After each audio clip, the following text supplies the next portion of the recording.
Time आप क्या समझ में आया बताओ।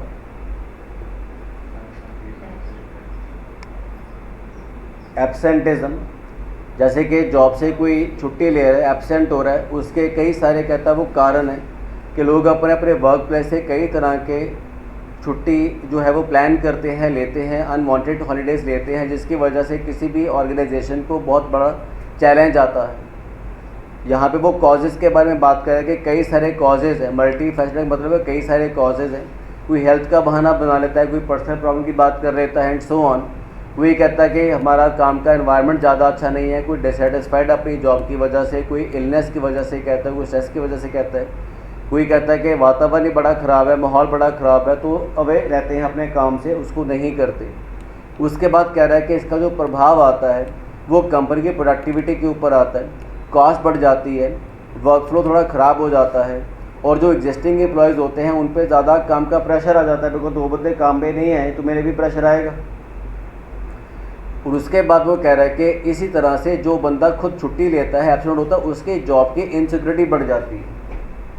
अगर आप हफ्ते में 1 छुट्टी मारोगे, महीने में 4 मारोगे, मैं आपको नौकरी नहीं रखूँगा, बिकॉज छुट्टियाँ बड़ी लेते हो आप, तो इनसिक्योरिटी उसको भी होती है।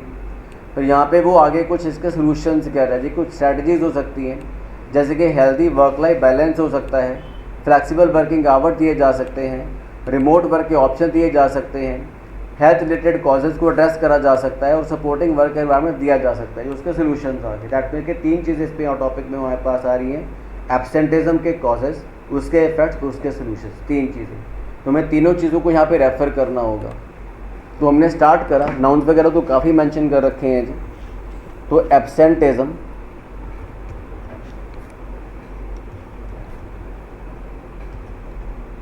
Absenteeism is a major threat to a company's productivity,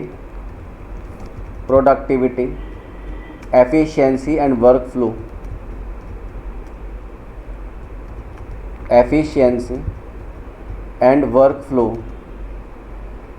which is caused, विच का मतलब यहाँ पे जो किस वजह से होता है, एब्सेंट किस वजह से होता है, विच is caused bye employees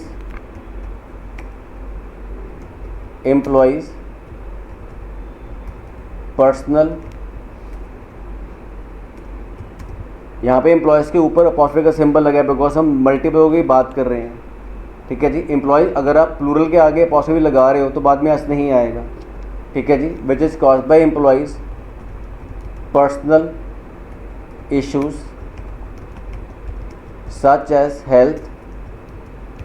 such as health or some professional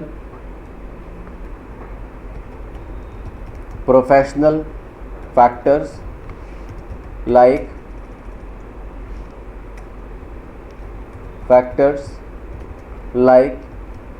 toxic work environment, but this situation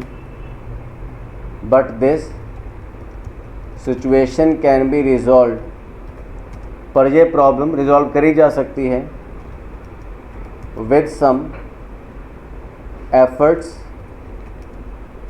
from the companies, like having a positive working environment। समझ रही हो जी? तो कुछ एक नाउन उठा लिए, एक आधे छोड़ दिए। एग्जाम्पल के लिए हमने सच है लाइक को लगा दिया, बिकॉज कभी भी 2-3 गलतियाँ आप करते हो कि एक तो करैक्टर मान के चलते हो कि मोरोवर करैक्टर होता है, बल्कि मोरोवर करैक्टर नहीं है, ना ही फर्दर मोर करैक्टर है। ठीक है जी, and then, where as, while, but, if, ये कुछ कॉमन करैक्टर जिसे यूज़ कर सकते हैं। आया जी समझ में? हो जाएगा।